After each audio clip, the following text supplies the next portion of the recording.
Welcome to episode 33 of the movie Lighthouse, shining a light through the fog of film.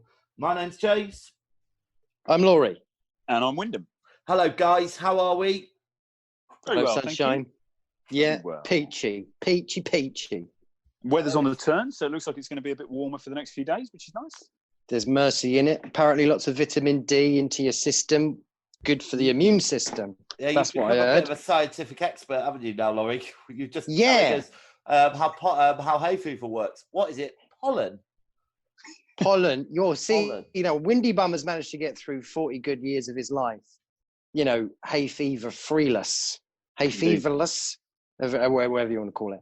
However, see, your pollen is always evolving and coming up with new shapes. And obviously, I was explaining that there's a new shape out there that's got our Windy Bum right in the tits because he's suddenly suffering, bless him.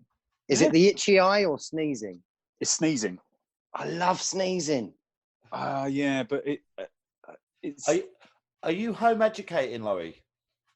I am. Yeah. How's that going? Seagulls are fluent in French, German, and Taiwanese. Nice. All right, so I don't know whether we should apologise for this or not, but might as well. Yeah, go on, apologise. Go on. Our sound quality is once again suffering somewhat. It's not fair. You know, it took us about 2 years to get it sorted the first time, and then, you know, coronavirus ruined it. But using a slightly different system this time, so hopefully it's going to be all right. I was thinking, actually, all those microphones that we've acquired all over the years that I actually gave all back to you or wherever they are, they're not here anymore. If I had one of them, it would have come in really handy. There you go. Just one. There you go. All right, so has anyone got any news for this wonderful edition? Not me. No, I've just got 7 horizontal lines. Sorry, I should have gone out and sniffed, but I didn't. Well, the problem is, you know, everybody's Nothing's in happening. Stasis. Nothing's happening. Yeah. The only news I do have is nothing to do with movies. Oh, Is it something you can share? It is something I can share. It's of no interest to anybody. My wife finds it impossible to shut doors in our house. Just leaves doors open. Yeah, I like having doors shut. It makes me feel warmer because our house is quite cold because all the doors are open. There we are. I like shut doors and strip lighting. Fluorescent lighting. I like it really bright. It's a nice combo there. Yeah, it's a nice combo there. I like it dark. Oh, yeah. I like more slightly moody lighting personally, more romantic, could you say? Yeah, a little bit more subdued. Yeah, but with the door thing, I'm fine. You know, I'm easy come, easy go, you know. But when it comes to toilets, I do make a point of shutting the toilet door. But that's a good thing. Great. All right then. So, shall we move on to In the Beam? Yeah, go on. Laurie, what delights have you got for us today?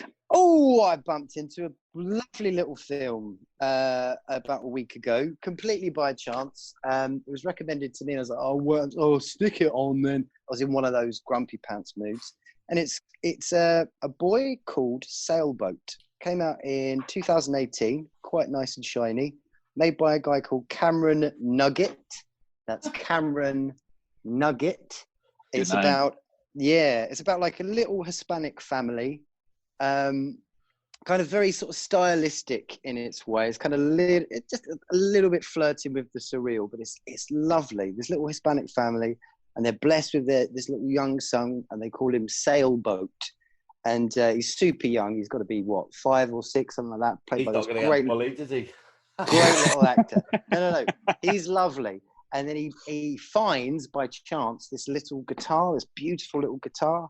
And his nan, who's kind of on her deathbed kind of thing, sees it because he goes to visit her with a guitar. She's like, write me a song, man.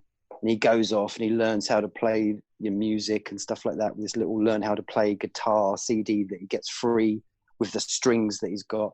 And the film kind of unfolds and he basically changes the world. And it's beautiful. A boy called Sailboat. Oh, that sounds lovely. There you go. How about you, Wyndham? I do, yeah. I have a 1990 film called Hardware. Yes. You recommended this? Yeah, this was recommended to me by a friend who's had it on his burned a copy ages ago, and he's been banging on about it for ages. And every time I've gone away on holiday, he's tried to send it to me to get me to watch it, and I've failed miserably. But I've finally watched it. Firmly in the sci-fi horror, maybe not really horror, but violent sci-fi, set in a kind of dystopian future. And main character is this kind of marine type, drifter type guy. His girlfriend is essentially a sculptor, and he manages to find some android rubbish and gives her this kind of broken down android to incorporate into her art. Unbeknownst to him, this piece of android is actually the latest and greatest human extermination robot, and it can self-repair. It can self-repair, right? So she's got the head, but the head is enough, and the head kind of reactivates, rebuilds itself, and runs amok through this tower block. It was good, nice watch. And it was, I thought we were on the rocks. I was thinking this sounds great. It's directed by a guy called Richard Stanley, who has written lots and lots of different stuff. But interesting, recently he wrote Color Out of Space. Out of Space. Which is a Nick Cage movie, which is on the list to watch. Yeah. H.P. Lovecraft. Yeah. Ooh. So now we're living in dystopia. Do we call it a dystopian future or just the future? The future. I've got one, and mine was recommended to friend of the show, Jason. Hello, Jason. Yay! Hello, Jason. And it's called Hidden. Presumably, Jason, I think, is packing his bags. He is. He's been thrown out of Australia. Well, it had to catch up with him sooner or later, didn't it? Worst things that could happen, I guess. So, a film called Hidden by the Duffer Brothers, who did I always want to call it Needful Things.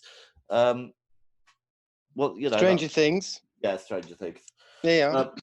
And it's about a family that are in a bunker, another dystopian future. Or just a future. Yeah, and they have to. It's kind of along the lines of, we had that spate of films. This is 2015, I think. But that spate of films where you can't speak or you get killed, or you can't look or you get killed. Oh right, yeah. Bird Box and the Bird Box and The Quiet Place. Yeah, that's it. I knew the names of the films. I was describing. Yeah, all right. We just, anyway, like in quiz mode. Hide, and if not, you get killed. Is it good? Yeah, it was kind of, yeah. Do you know what? It's quite easy to watch, which is quite always a treat. So that was nice. So that's that. That sounds awesome. All right, so let's have a bit of On the Rocks. Love on the Rocks. So again, just to remind the listener at home, On the Rocks is a shit film that we've seen. I'm going to start, and I am on the fence with this film because I do keep watching it, but I wanted an excuse to talk about it, so we could easily go in that On the Rocks section, and that is the animated classic Avatar, which puts the likes of Bedknobs and Broomsticks and Mary Poppins to shame with its use of real person, not real person technology. This is the Jim Cameron film we're talking about. I mean, look, it's the thing with him is it's like Titanic. It's again very easy to watch, but the script leaves a lot to be desired. The lines are so much cheesiness in it. What are they after? They're what is it? Unobtainium or something like that. It's like, What can this we is really hard to really get hard hold of. What should we call it? Unobtainium. But it's bollocks. I watched it because I was watching this documentary about how Walt Disneyland was built and all that kind of stuff. And they obviously did a whole bit in Disney, which you know, when I went, it was like 2-hour queues for the ride, and I was thinking, God, I didn't even like the film that much. You know, the queue for 2 hours. So Avatar was raved about when it came out, obviously, because it was in 3D, and is it fair to say it was the first 3D film that kind of got it right? It was a real big different technology. So it was a big technological filmmaking step forward. Yeah. But from a story perspective, it was like, yeah, absolutely. And but the interesting thing is he's made 4 sequels, hasn't he? Yes. Wait, but they haven't come out yet, though, have they? Huh? They haven't come out yet, though, have they? No, the first one comes out either next year or the year after. And then the following, I think there's 3 more after that. He's planning to release them every Christmas, like Lord of the Rings, which was another boring, dull fest. Hey, come on, that was all right, that was. No, it wasn't. It was like 6 hours too long. It lacked any drama or feeling. And Look, you're straying now. Get your bum back to Avatar. Okay. All right. So that was Avatar. It gets a thumbs down, even though I've seen it about 6 times, I think, now. You're finally thumbing it. Wyndham. So I think I may be picking one that is not going to be a massively positive, very well received choice in this particular forum. However, I am going to pick Stanley Kubrick's 2001 Space Odyssey. Holy Jesus Christ! Did you just say that? I did, yeah. It's just Holy a bollocks Christ. film. We've just we have gone global. This show has just gone global. Yeah, I don't know. That's amazing. Can I just say, 2001 Space Odyssey is 2 hours and 22 minutes, essentially to demonstrate how slowly stuff appears to move in space. That is it. Jesus Christ. This is a story that could easily be condensed into 1 hour. Oh, easily. God. And I understand that it's groundbreaking from the way you make sci-fi movies, and it was these huge step forwards, and it looks beautiful, and the soundtrack is absolutely amazing, and there are some really positive bits. But as a story, it's bullshit. No, it's not. So it's bullshit. It's bullshit. No, whoa. Shush. It's bullshit because of the length of time that it took to say the story. Is that why? No, is the actual story itself of like an intervention of tedious, isn't it? I suppose self-consciousness and self-awareness from an external intervention? That story is bullshit. Or is it because the length of time that it took to say that story? It gets better when Hal turns up, in my opinion. Yeah, but for me, the whole thing is it's about, be a bit careful with computers because sometimes they go wrong. You were just talking about your Jesus Christ. That concept. Wyndham, that is so impressive, man. All right. Well, that's blown away. You are welcome. I did say it wouldn't be well received. Laurie, have you got one? No. I find it very hard to put things in the rock. And when I do, it's obviously a big fair. So I'm going to put Yesterday in again. All right. So let's move on to our brand new feature, Wise by Name, What the Fuck by Nature. Where we get Laurie to choose as a film for us to give a quick review on. And last month you gave us Carnival of Souls. I did. Which is that? What year was it? Do you know? Off by 1962. Is it 1962? Yep. Right, so Laurie, before you talk about it, I think we should just give our brief thoughts about it. Laurie, you want to kick off? Yeah. So, on the premise of this, which is my hope is Laurie introduces me to more films like House, and Phantom of the Paradise and stuff like that. So, on the Wise to What the Fuck scale, this was closer to Wise than What the Fuck. It's of its time. There's a lot of awesome acting going on in it. The script isn't brilliant. I quite like the dude who inhabits the pier. Is Laurie giving the synopsis we or what? Talk and then Laurie can give us his view on it. But You see, I kind of disagree. I thought it was quite avant-garde, really. I thought the story was very weak and very, almost just kind of give the director and give the film a chance to show off like the imagery, really. So when all the like kind of ghouls are like popping up at the end and stuff, it was almost like an experimentation in camera about how can we do this differently, and turning up from around the side, or obviously around the chair and stuff. So I like that, and I like the concept, of her wandering around in the and everything was still and quiet. So some nice bits, definitely. Reminded me a little bit of The Shining as well, certainly, with the ballroom and everyone dancing and stuff. Although that might be because I watched Ready Player One and they do that bit in The Shining. But I quite liked it. I mean, if I was going to mark this, I would give it probably a 6.5 out of 10. Yeah.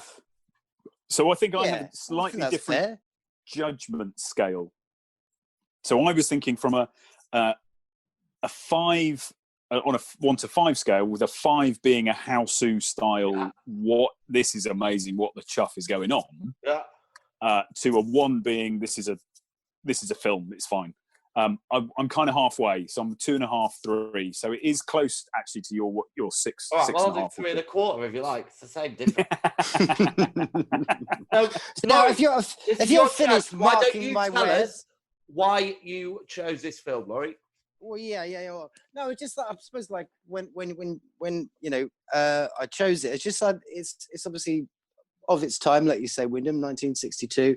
It was very influential kind of at that time. So George A. Romero, soon after that film came out, went on to do Night of the Living Dead. So the look of the zombies in Night of the Living Dead are very, very much taken from what you kind of see of these spectres, as it were, in the Carnival of Souls. And David Lynch uses this film, mentions this film a lot for his kind of inspiration as well. That sort of overbearing kind of otherworldliness. As our protagonist, she's kind of still living, but she's actually dead, and the dead are kind of calling her to this pier, as it were, so she can join the Carnival of Souls, as it were.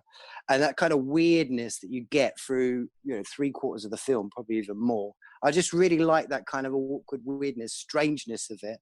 And it's not too hacky, it's not too schluppy. It's kind of got a, I don't know, kind of just a weird, kind of eerie, like you say, a little bit avant-garde tone to it. A little kind of, I don't know. I'm glad I watched it. Yeah, it's interesting, isn't it? Because interesting little thing. But Wyndham, I realise now. So when I allow my orifice open, so you can come in, and you will go into my mind, and I'll pick something. I'll try and pick. I get it now. So you want. We're looking for what the fuck is, right? Because this feature's only running when we're all in lockdown. Okay. Well, last time you went in, you gave me. What have you got for us next? Okay, you're gonna come in. You gave this ear an ear infection when you went in last time, so you have to come in the next one. You ready? Go for it. Okay, welcome to my mind. So, okay, actually, there was 5 actually I pulled together, and I'm thinking that. So now you've kind of sort of clarified what we're looking for. What the fuck this? I might go heavy, or medium heavy. What do you want? Medium heavy or heavy? Whatever you feel we don't really care. Will suit us best. No, for God's sakes. We're gonna do Ken Russell's The Devils. Have either of you seen it? No. 1971. Ken Russell's The Devils. No, is that the one with the nuns? It is the one. Have you seen it? Yeah. Okay, scrap that. Put that back in the drawer. Right, don't mind that. Right, I've got something down here. Just under these books. There we are. Okay, so Alex. Is that a sound effect, or are you actually looking through something? I am genuinely looking through stuff. Alessandro Jodorowsky's El Topo. Have either of you seen that? No. There you go. How'd you spell it? E-L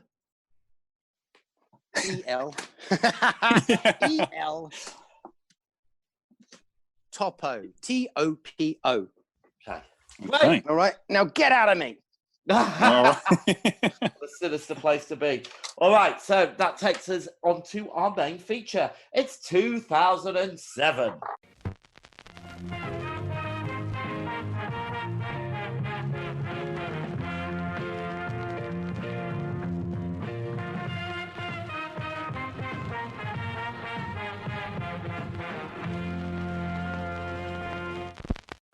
What a year.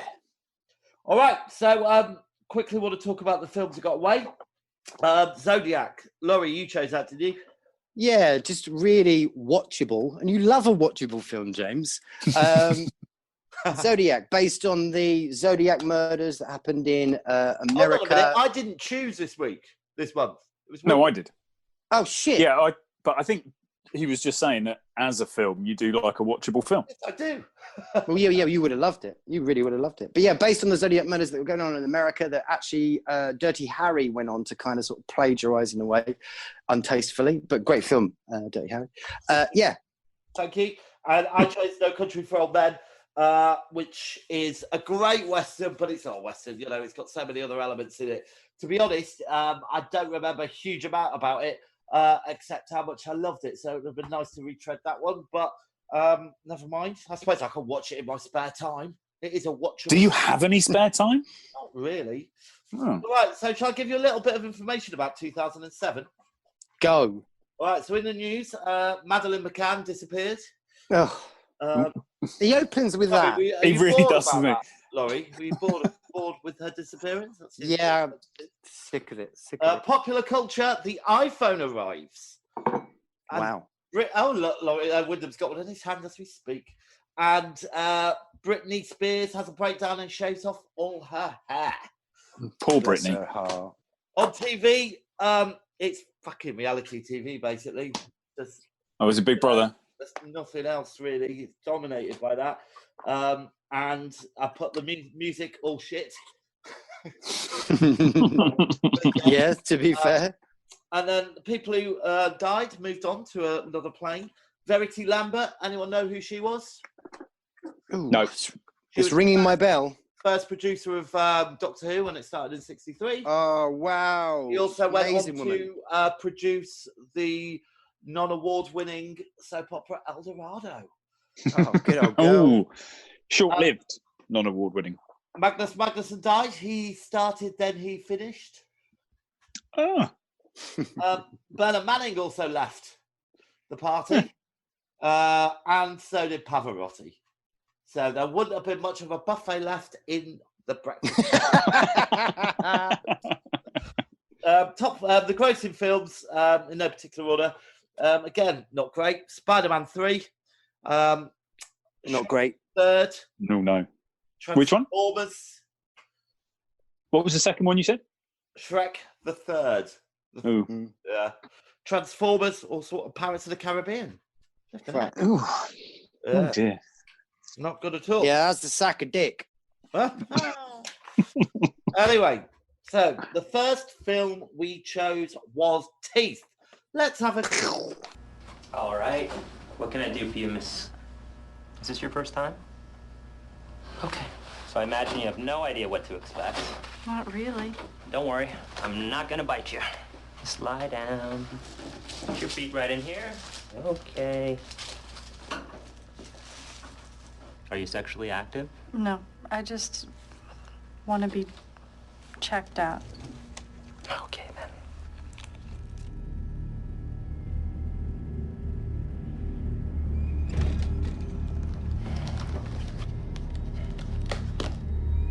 I think there might be something weird going on inside. What did you put in here?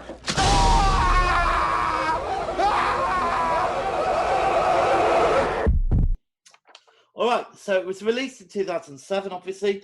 The director was Mitchell Lichtenstein. The screenplay was by Mitchell Lichtenstein. Interesting fact. So, do you know the pop artist? Roy Lichtenstein, I think his name is.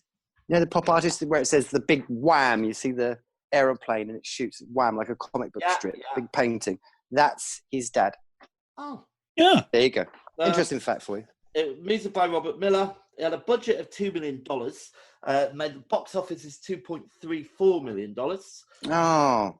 80% on Rotten Tomatoes. No sequels or spin-offs. And Jess Weitzler was played Dawn. John Amazing. Kennedy, Brad, Hale Appleman, Toby, and so it goes on. All right, so Laurie, do you want to give us a synopsis?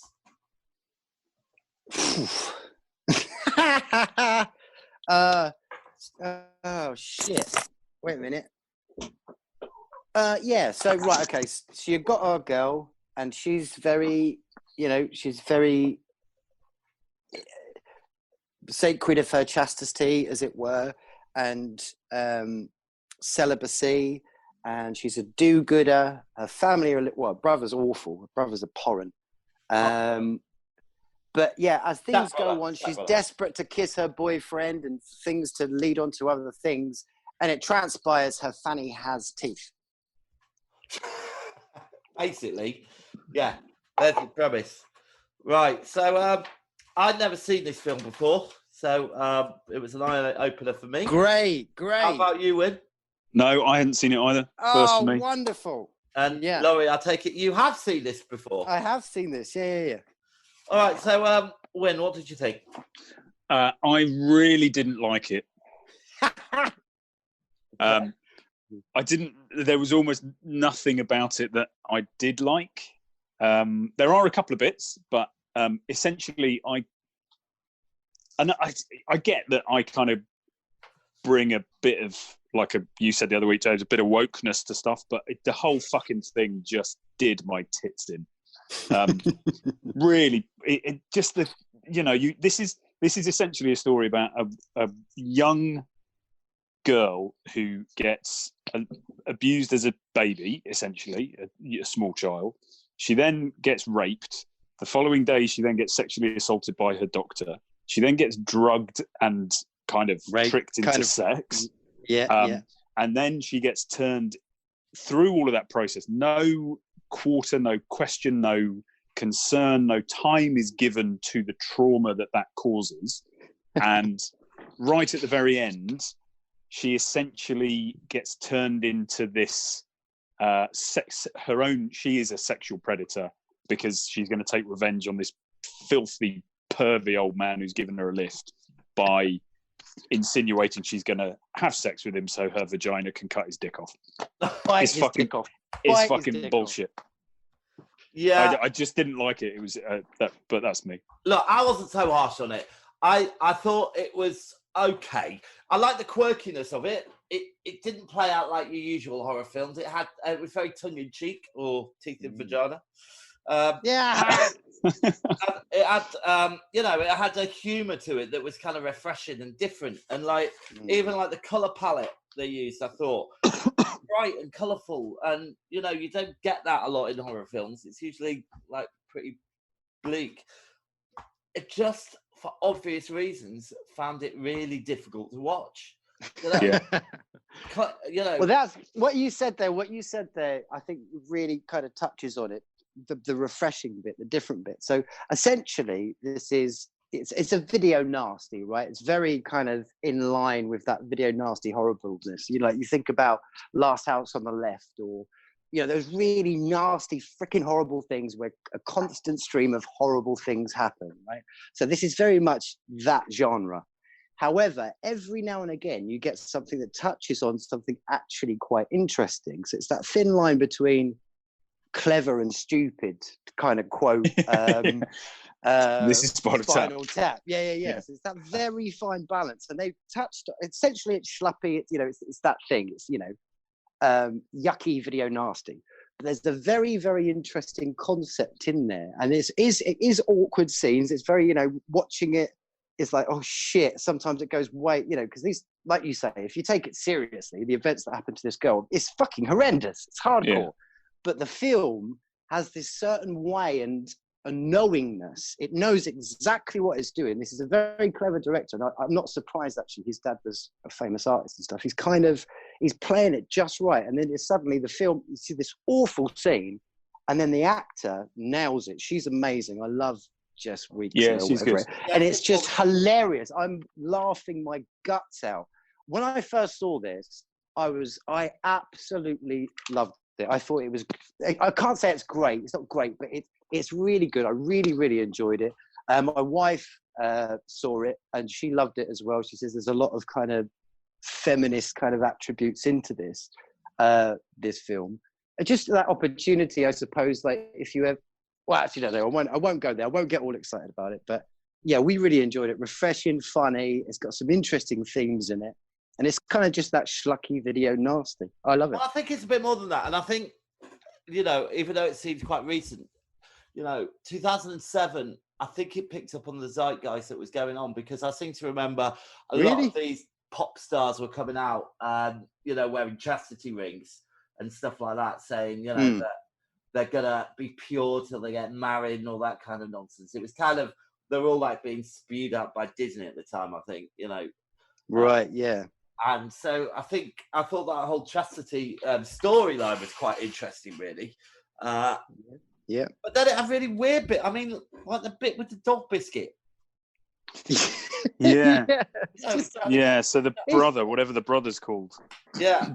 And he was very unsettling for lots of Yes. reasons. But yeah, didn't like him at all. But that's the kind of scenes that you get, like you think back to the old video nasties, yeah? You just get these really horrible, stinky scenes and these weird, stupid things happen. Do you know what I mean? I'm trying to kind of name some, but, just horrible stuff that just makes your skin crawl, Yeah. And it's that video. It did actually remind me, there was a film that you lent me, The Witch Who Came from the Sea. You remember that? Yeah.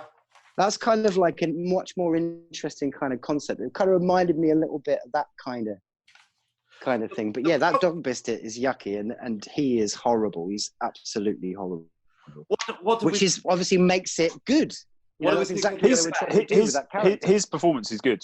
The kid who plays the brother. Hold on a minute. Let me have a quick look here. Brad is the brother, played by John Hensley. Yeah.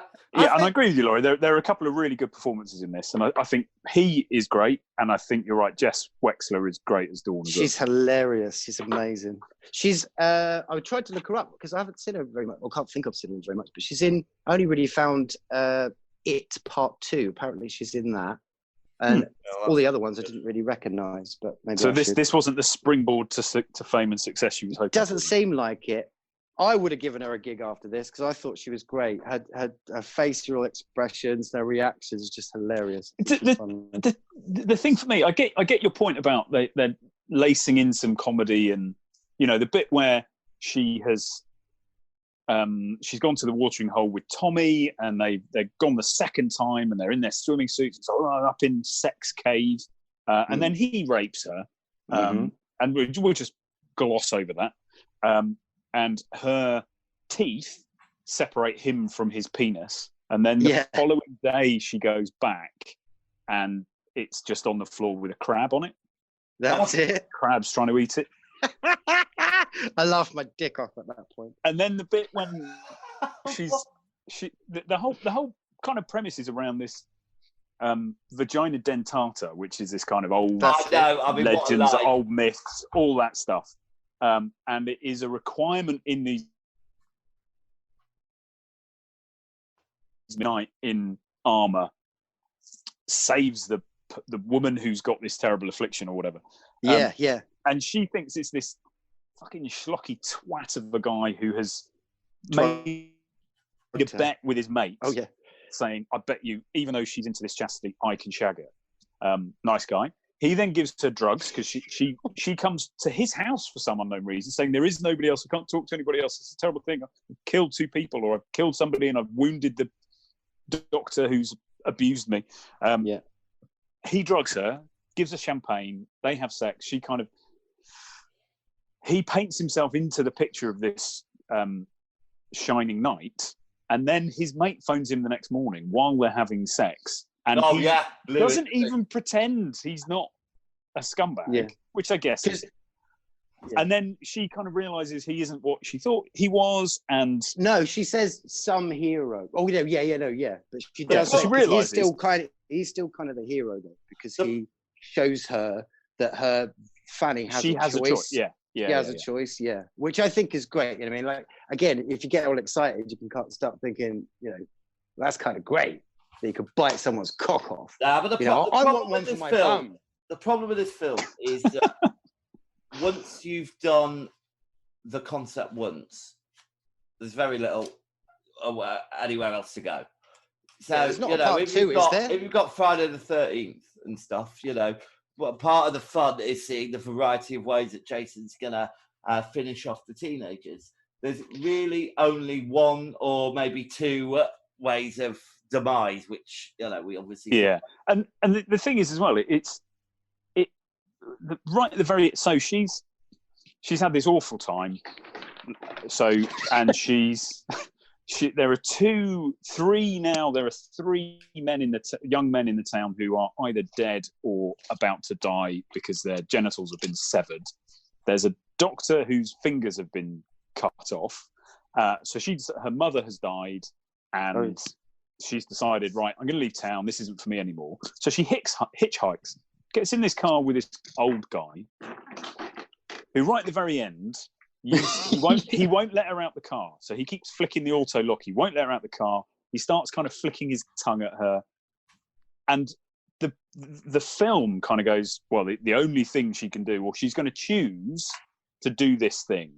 Whereas she could have just karate chopped him in the throat. He's like a 90-year-old man. She could have overpowered him another way. And I just kind of thought it was a bit... But Win, come on. If you're Spider-Man, you're not going to take the tube to work, are you? You're going to web sling. You've got but power. You're going to make use of it, and it's very limited. You're bringing Spider-Man. You're bringing sense to this table. Unless she's getting trying to unbottle a bottle of beer or something. There's very little she can do with that. Spider-Man doesn't have to take strangers' cocks in her vagina to get to work. That's what I mean. That's the point. It's kind of like this. Just well, it's a limited. She obviously does. Well, as I said, I didn't really enjoy it. All right. Has anyone got any? Did it surprise you? Did it surprise you though? Did it kind of make you feel? It sounds like it made you feel, and you kind of didn't expect it to do what it did. I didn't have high expectations of it, given I had a vague idea what it was going to be about. I didn't expect it to fail to reach my expectations quite so spectacularly. I really didn't like it. All right. But I mean, okay. Don't worry. Has anyone got any memorable scenes? Oh, Jesus. Loads. I mean, there are lots of memorable scenes. Every time somebody gets their cock bitten off, maybe. Those are quite memorable. Yeah. I'm trying to pick the bit that I laughed. Oh, just the dog. The dog is just, it's amazing. It's so the dog wonderful. who eats Brad's penis. Yeah. He's just like looking down and going, no. And the dog, and then it spits out the bell end with the ring still in it. It's beautiful. All right. It. Do you think it stands up today? Yes.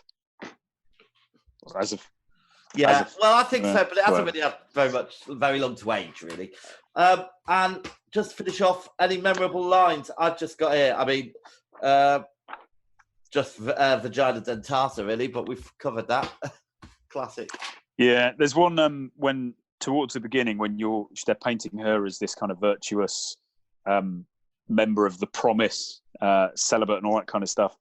She gives her speech, and then this creepy old guy gets on stage, and he says, "If you use your hand on yourself, is that pure?" And everybody shouts, "No!" All right. Yeah. Oh, right. My wife had a good thing to say, like right at the beginning. And actually, no, forget it. It wasn't a good thing. She basically said, "So, Mum didn't realise she had teeth up her vag." But that was it. No. Okay. But what was the constant reference to the two smokestacks? Huh? That this is when it starts, it comes in and you've got these two industrial smoke chimneys billowing pollution. You've got the mother who's sick, so you kind of go, well, okay, are these two things both linked to the whatever the plant is? I don't know. But it seemed to periodically come back to them. And on some of the wide shots, it made sure they were in the shot. And it was like, well, why are you doing that? I think it's Anyway. kind of giving us a tone of a sort of surreality, I think, a surrealness. So you're kind of in not the real world. It's kind of, you can see the edge of the page. That's the way I took it anyway. Kind of like, yeah. All right. Kind of, So, Laurie, you want to kick us off? Performances. 8. Gets a 7 from me. Gets a 2 from me. Effects, 6 from me. Win. 4. 7. Plot, win. 1. 8. 6. Rewatch factor, Laurie. 6. 1 for me. None from me. Oh dear. Direction gets a 5 from me. 2 from me. 8. Cinematography, win. 3. Oh. Laurie. Oh, wait a minute. Cinematography. Is that right? Yeah. Yeah. Okay, 7. 6. Sound and music, Laurie. Oh, I can't. Oh, there's some very funny stabs that adds to the kind of like. The Yeah, there was funniness. one. There was one particular one, I think, which I can't maybe laugh out loud. Let's go 6. 4 from me. 3 from me. Okay, originality gets a 5 from me. Gets a 2 from me. 7. And enjoyability, Wyndham. 0. Yeah. Laurie. 7. 7. 3 from me. And life-changing past or present, a big 0 from me. Big 0 from me. I'll give it a 3. All right. So let's top those up. I've got 43. I've got 17. Fucking hell.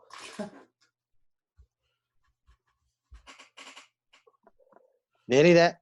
I have to say, as a film, I wanted it to be over almost immediately. It just didn't, evidently with 17, it just didn't quite gel with me. Shit. Yeah, I hear you. Nearly there, Laurie? Nearly there. Oh. 67. 67. 67. So, Giving us a movie lighthouse rating of 42.3. 42.3. Yep. Right, let's have a look at that. So this year, 42. Okay, it puts it just below the beach and above Chud. It should definitely be above Chud. It's below the beach.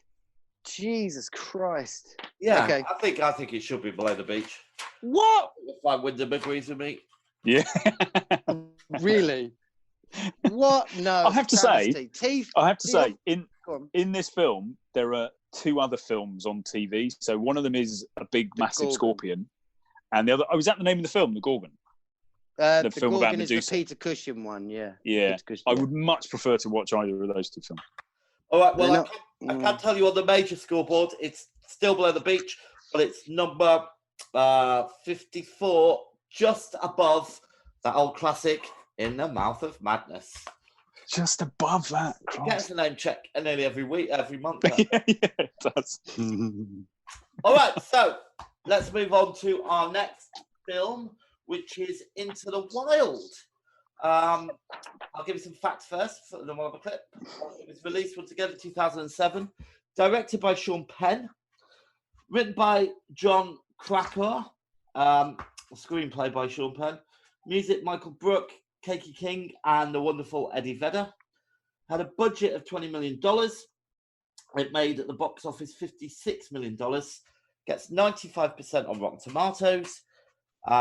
And notable actors: Emil Hirsch was Chris McCandless, Alexander Supertramp, Marcia Gay Harden as Billy McCandless, William Hurt, Walt McCandless, Jenna Malone, Kareem McCandless, and we had others in it like Kristen Stewart, Vince Vaughn, stuff Catherine like that. Keener. Say again? Catherine Keener plays Jan. I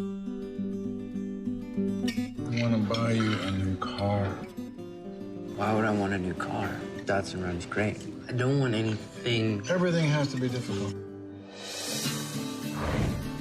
There are people in this world who go looking for adventure.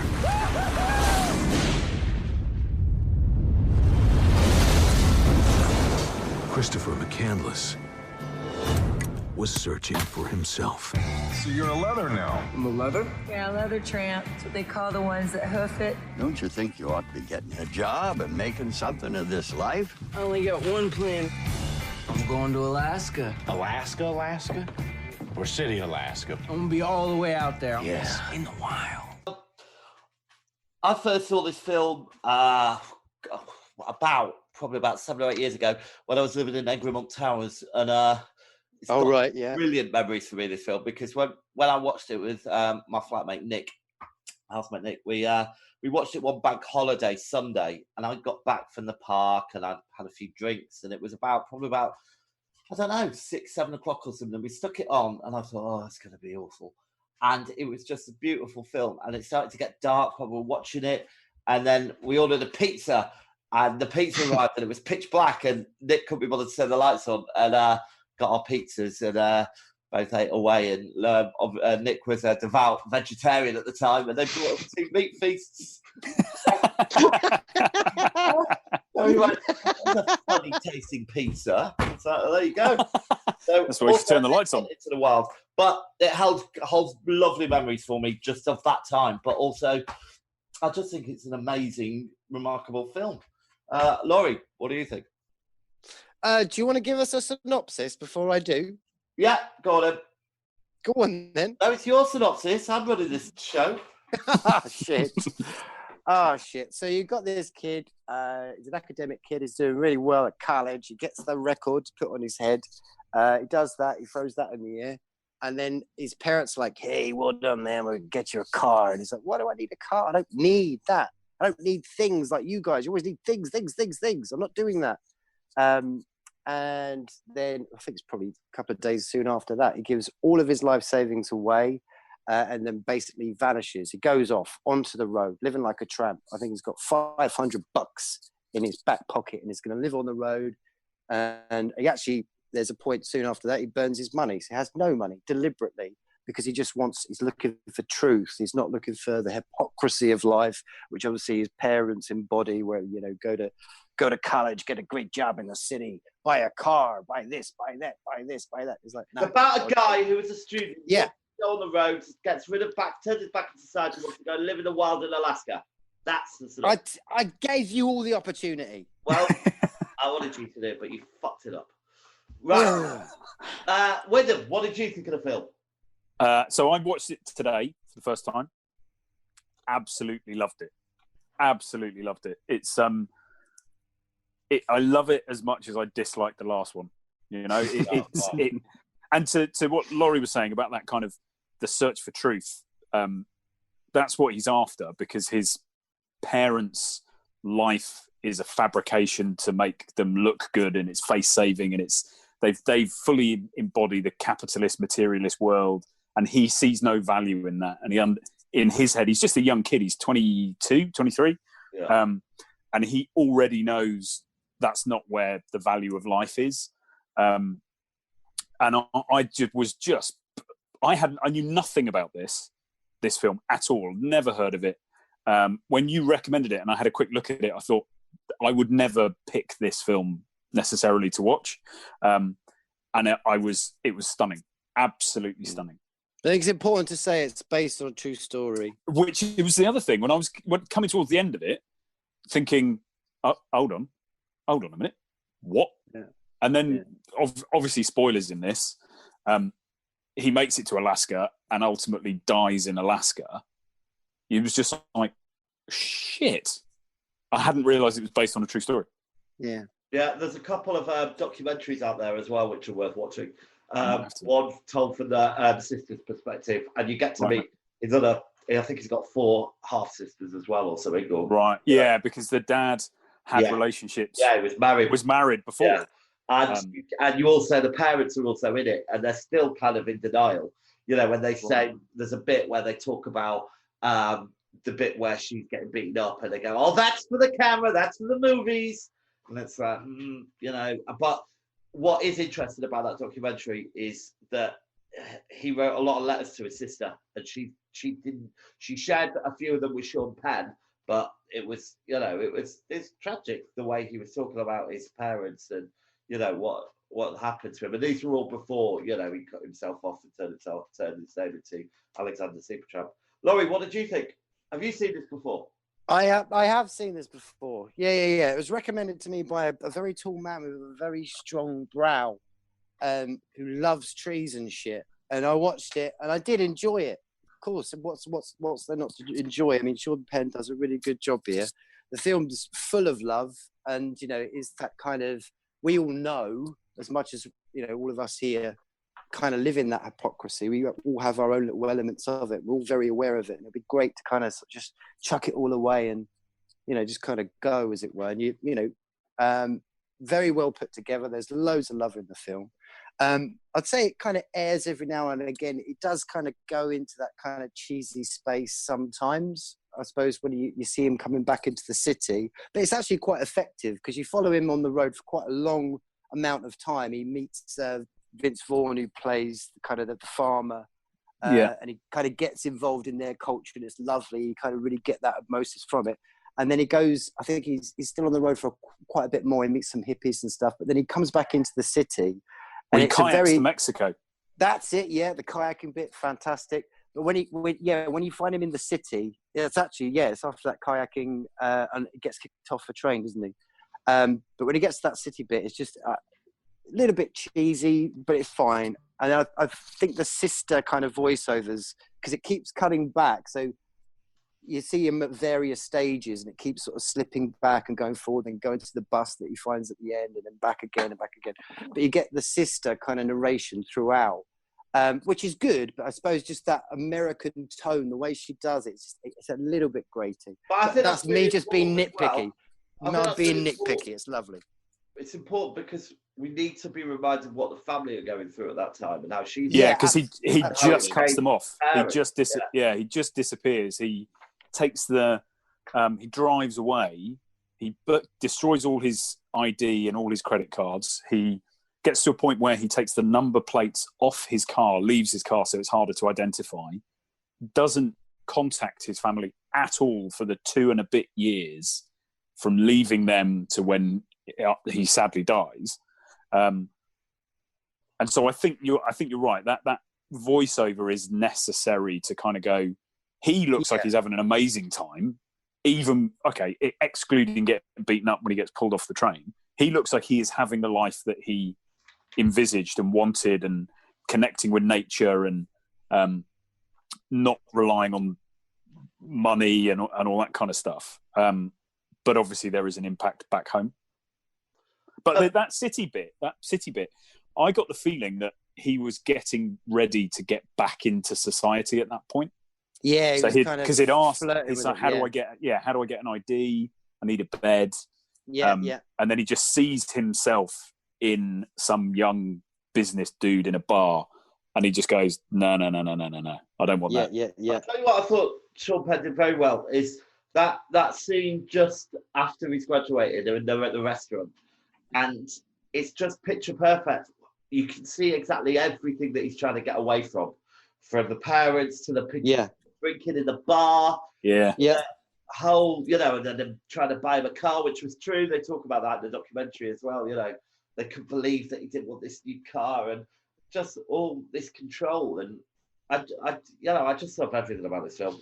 Laurie, talk us through what you think about the cinematography, because I think we should focus on that a bit. Well, yeah. So it's kind of linked to what you said, how kind of effective Sean Penn was in that sort of bar scene or restaurant scene, because he kind of gets that whole bit just well, and he does that quite a lot through the film, doesn't he? Really, you kind of get quite close to the character and where they're coming from pretty quickly. So he's good at that, but he's also good at these great big sort of landscape pictures. So obviously he must have had a bit of budget under his belt, but some of the scenery of North America is gorgeous, stunning.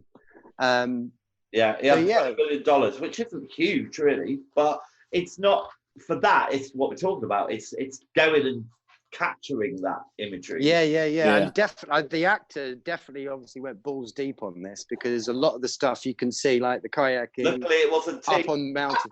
Yeah, yeah.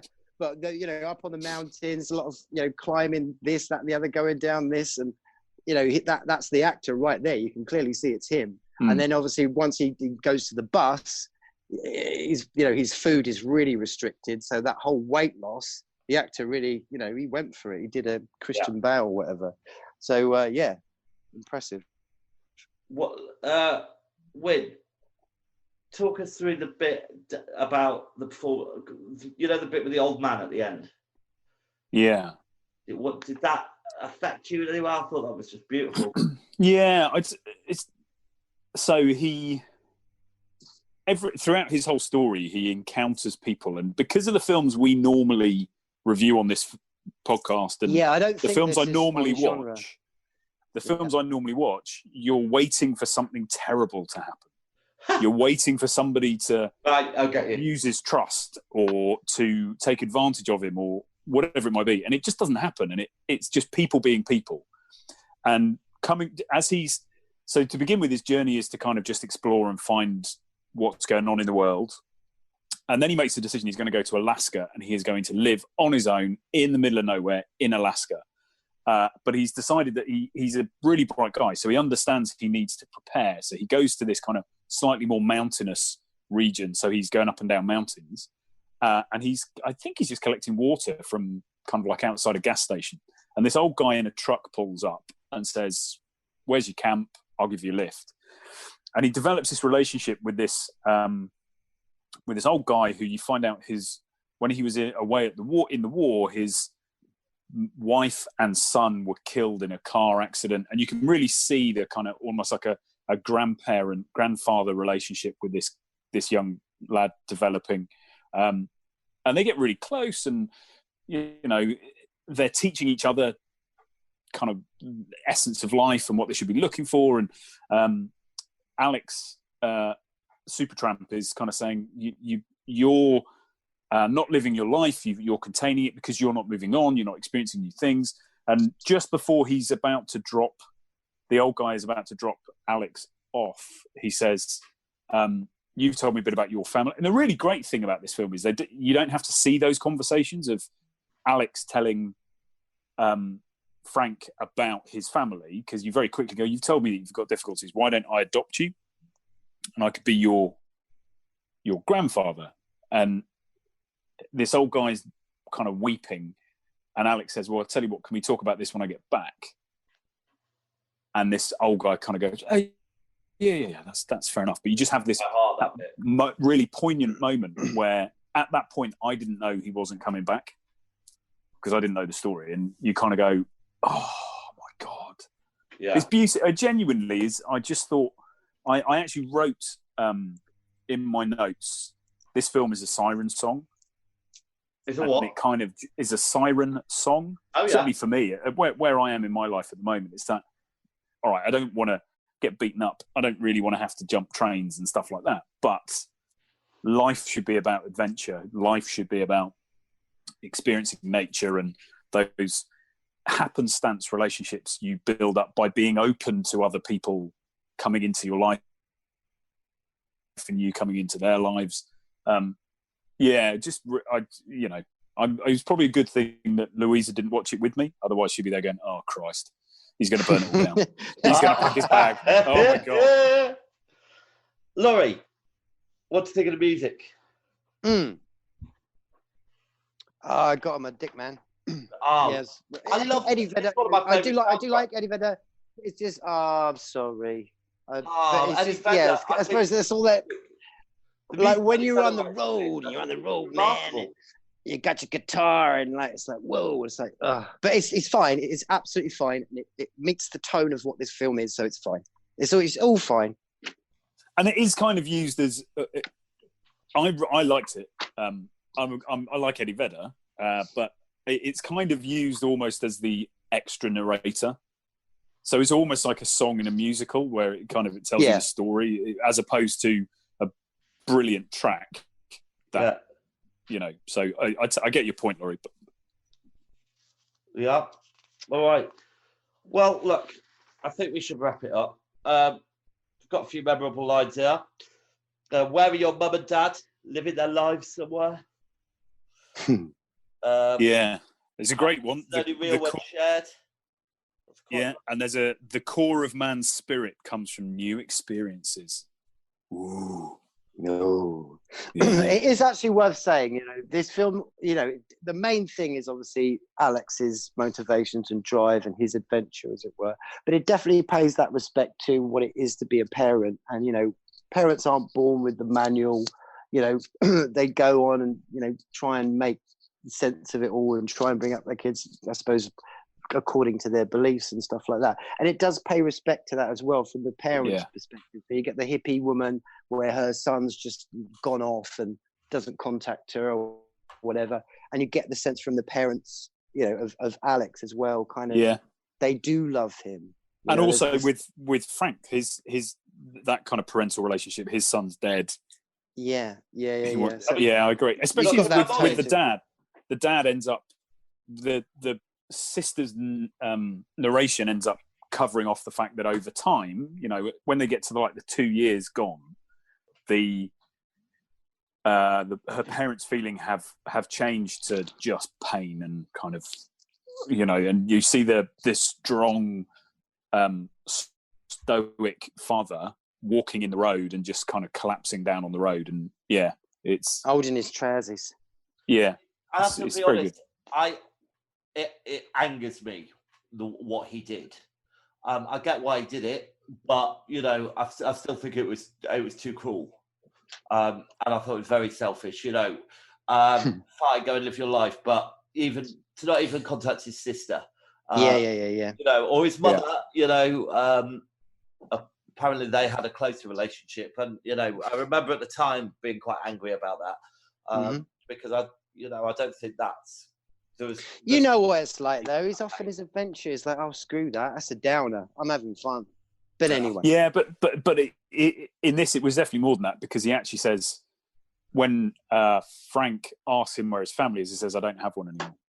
Yeah. So he is, but equally, that kind of is very suggestive of, okay, well, what do we not know about his experiences that has driven him that far? Because he's not the character isn't a flippant, I'm just going to do this, I'm going to do that, I'm going to do the other. He's really intelligent, and he's planned it, and he is committed to what he's going to do.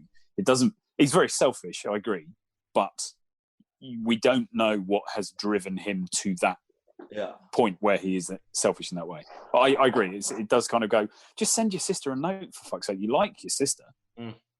All right, so let's score it. Wyndham, performances. 9. Laurie? 8. It gets a 10 from me. Laurie, effects. As in specials? Yeah.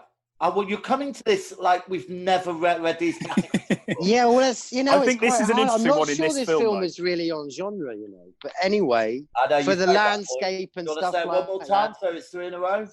7. It is genre because it's a cult classic. That's not cult. Yeah, it is.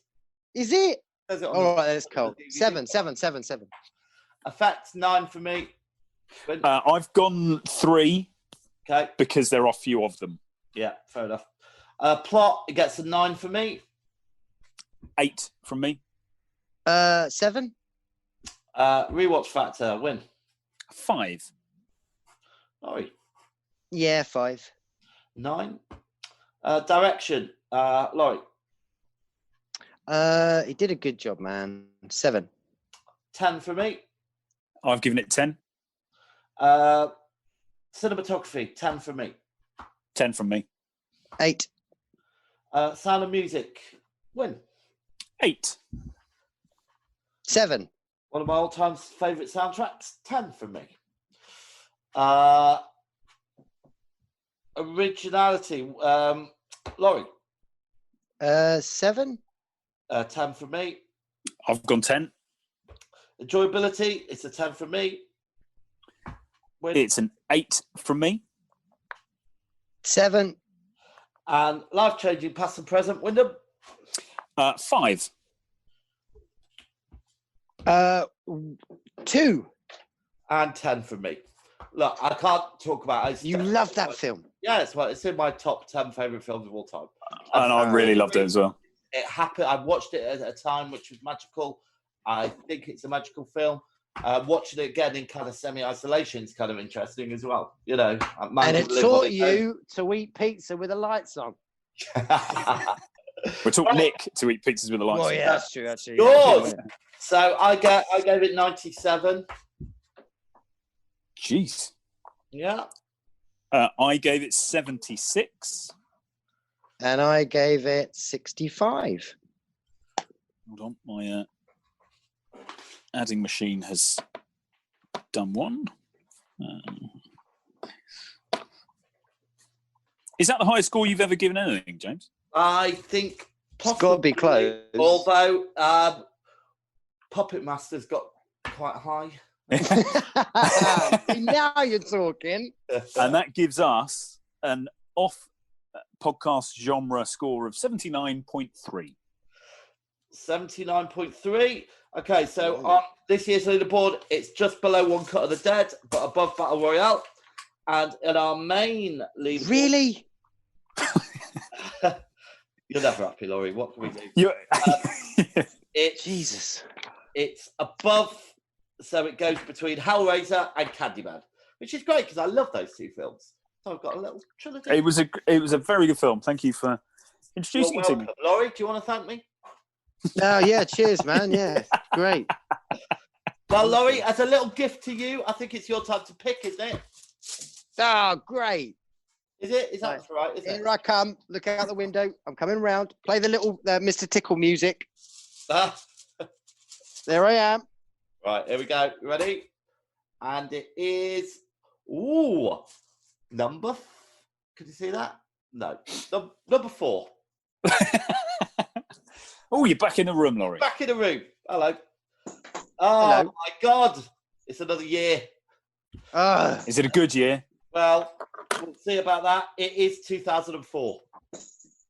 Oh, for God's sakes, all these recent years. Yeah, but come on, we just reviewed. I know. Do us proud, guys. Come on.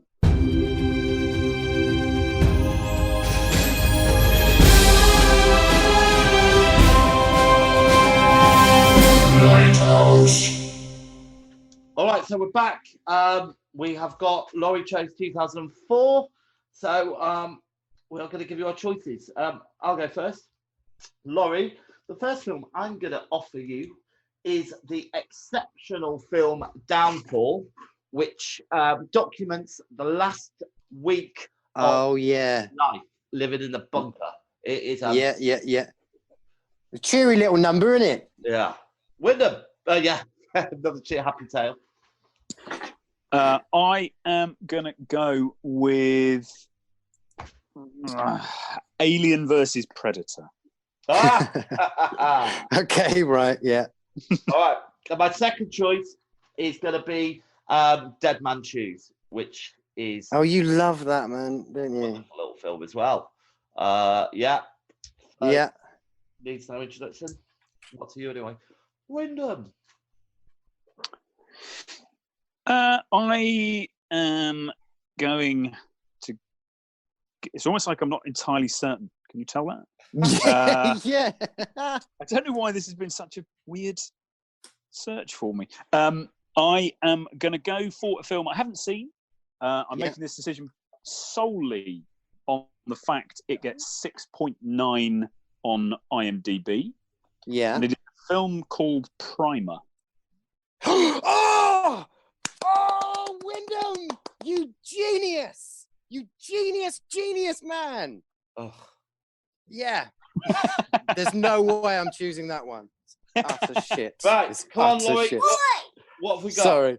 Right, so 100% Primer. 100% Primer. I've really always hoped this film would come to us to cover this one. So yeah, 100% that and Dead Man Shoes. Yay! Oh, well done, Wyndham. Well done. You're gonna hate it. It's great. It's so good. All right, guys, that'll do. Nice talking as ever. Always. Yeah, as never. So we got those two, and we got that other little classic. What's it called? El Topo. El Topo. Yeah, again, Wyndham. I think you're. Yeah. El Topo, yeah, again, I think you're going to hate it. Right. But you were looking for what the friggle, and it definitely delivers on that, son. All right, cool. That'll do. All right, guys. Take it easy. Everybody. See you later, sausages. Bye, Rob. Cheers.